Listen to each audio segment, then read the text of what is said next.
ایک زمانے میں ایک دھوپ والے گھاس کے میدان میں 3 غیر متوقع دوست ایک ساتھ تلاش کرنا پسند کرتے تھے۔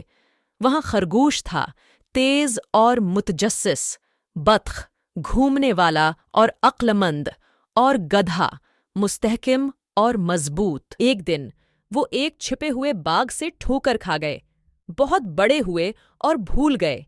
خرگوش کی مروڑتی ہوئی ناک انہیں ایک پوشیدہ راستے کی طرف لے گئی، بطخ کے قہقہوں نے انہیں آگے بڑھنے کی ترغیب دی، اور گدھے کی مستحکم رفتار انہیں آگے بڑھنے پر مجبور کرتی رہی۔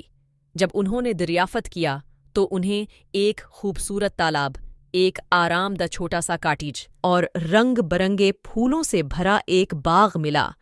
انہوں نے باغ کو اس کی سابقہ خوبصورتی میں بحال کرنے کے لیے مل کر کام کرنے کا فیصلہ کیا۔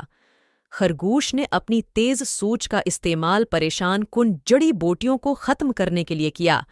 ڈکا نے اپنے جالے والے پاؤں کا استعمال پودوں کو پیڈل کرنے اور پانی دینے کے لیے کیا، اور گدھے نے اپنی طاقت کو مٹی اور ملچ کا بھاری بوجھ اٹھانے کے لیے استعمال کیا۔ جب وہ کام کر رہے تھے، انہوں نے ایک خوش کن گانا گایا: ہم خرگوش، بطخ اور گدھے ہیں، دوست ہم ہمیشہ رہیں گے، ہم آہنگی، جنگلی اور آزادانہ طور پر مل کر کام کریں گے۔ ان کی محنت رنگ لائی اور باغ پھلا پھولا۔ انہوں نے پوشیدہ باغ کو اپنی چھوٹی سی جنت بنا لیا، جہاں وہ کھیل سکتے تھے، آرام کر سکتے تھے اور ایک دوسرے کی صحبت سے لطف اندوز ہو سکتے تھے۔